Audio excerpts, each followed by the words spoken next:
Episode 13: How One Little Word Can Change Your Relationships. Hi, and welcome back to the Optifast Lifestyle Education Series. This episode is the lucky 13th in a series of topics, each one helping you with a different aspect of health, with an emphasis on weight management. Today, we're going to talk about relationships. You're going to be making some changes, and some of those changes will affect the way you are with other people, and maybe how some others are with you. You might be counting on some support from certain other people as you go along. You see, I've noticed something in my work with people trying to manage weight, and that is that sometimes some people who struggle with weight also find it hard to assert their needs with the other people in their lives. So we're going to spend a few minutes now looking at relationships, and in particular, how to communicate your needs inside relationships. I'd like to begin by sharing a quick story with you about relationships. I was lucky enough once to be invited to a wedding. As is usually the case, it was a very romantic occasion. There were beautiful, happy people in a beautiful place saying beautiful things to one another.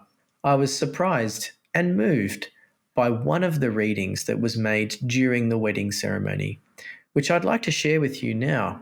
It's a quote from a writer named Andrew Boyd, and it goes like this: "We're all seeking that special person who is right for us.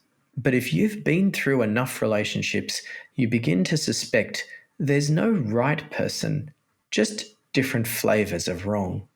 Why is this? It's because you yourself are wrong in some way, and you seek out partners who are wrong in some complementary way. But it takes a lot of living to grow fully into your own wrongness. And it isn't until you finally run up against your deepest demons, your unsolvable problems, the ones that make you truly who you are, that you're ready to find a lifelong mate. Only then do you finally know what you're looking for. You're looking for the wrong person, but not just any wrong person, the right wrong person. Someone you can lovingly gaze upon and think, this is the problem I want to have." One of the most common difficulties people seem to encounter in relationships is to do with their expectations. Expectations about yourself and expectations about the other person. What many people do not realize is that all relationships, big or small, have flaws, just like the people in those relationships.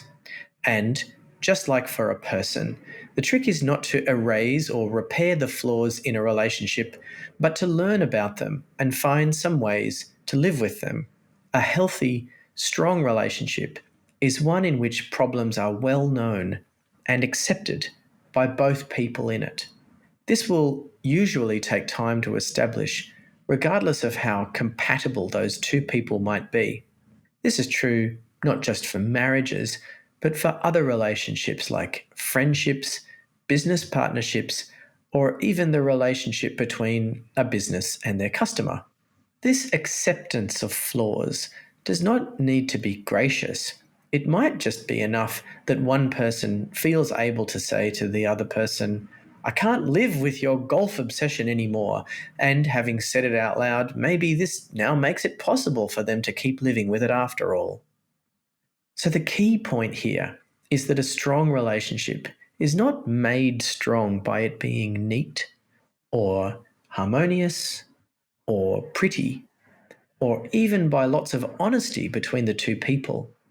It's made strong through flexibility in the form of acceptance of flaws, of hardships, of quirks in each other's character. A lot of people I speak to struggle with this because they're afraid to bring their flaws more openly into their relationships for fear of being rejected.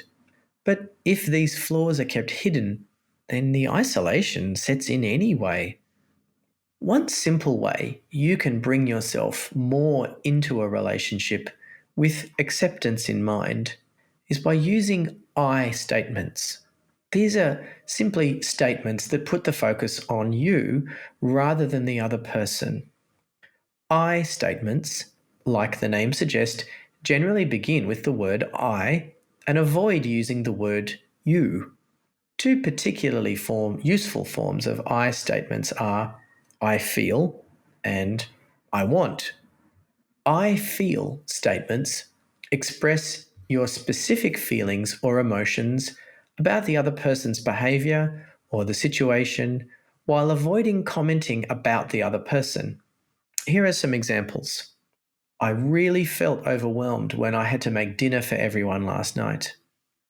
I felt embarrassed when I had to talk about my diet with Mary.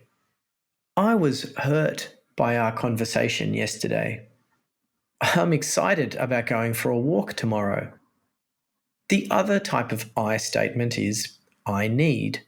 I need statements refer to a specific behavior and can help you clarify for yourself and others what is important for you. Here are a couple of examples of I need statements. I need sweet snacks to be kept out of sight.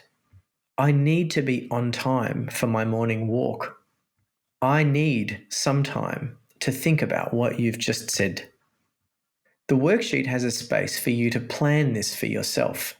I'd like you to think of two situations you've had with another person in your life, maybe at work, maybe at home. You can write the situation down at the start of the worksheet. Then, underneath that, we've broken down into 4 parts the I statements you can use. The first part is where you state your own point of view about the situation. For example, we were talking about a work situation, or we were getting ready for dinner. Stating your view of the situation is important because it avoids confusion with the other person who may not have seen the situation the same way. We sometimes call this part the it was part.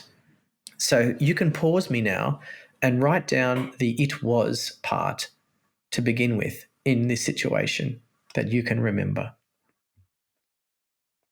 The second part of the I statement is to write down what was happening to you specifically. For example, I was confused, or I thought the project was going well, or I needed your help.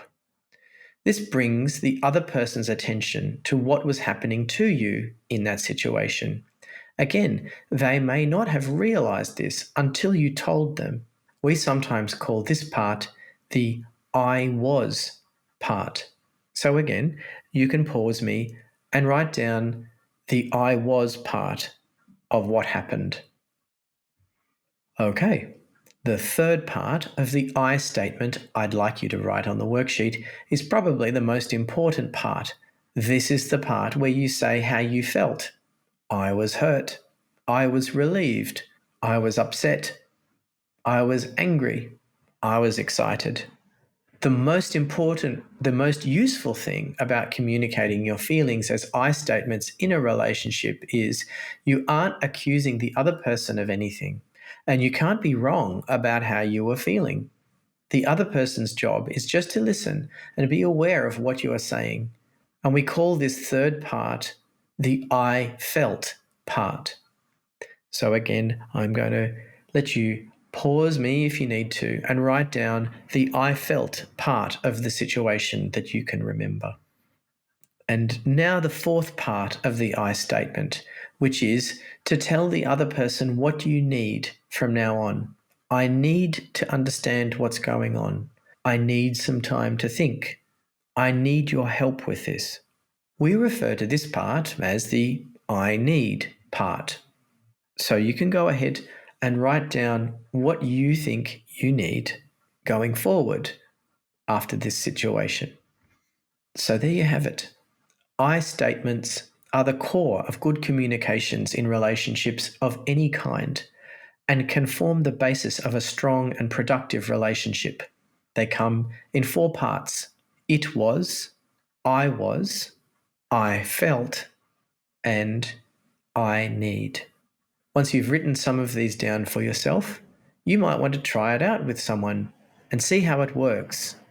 You might want to think of another situation and write it down in those 4 parts: what it was, what you were, what you felt, and what you need. Thanks for listening. Looking after yourself is a terrific thing to do and will bring benefits not only to you, but to the other people in your life as well. So keep going. It's working. Remember to be kind to yourself along the way, and I'll see you next time.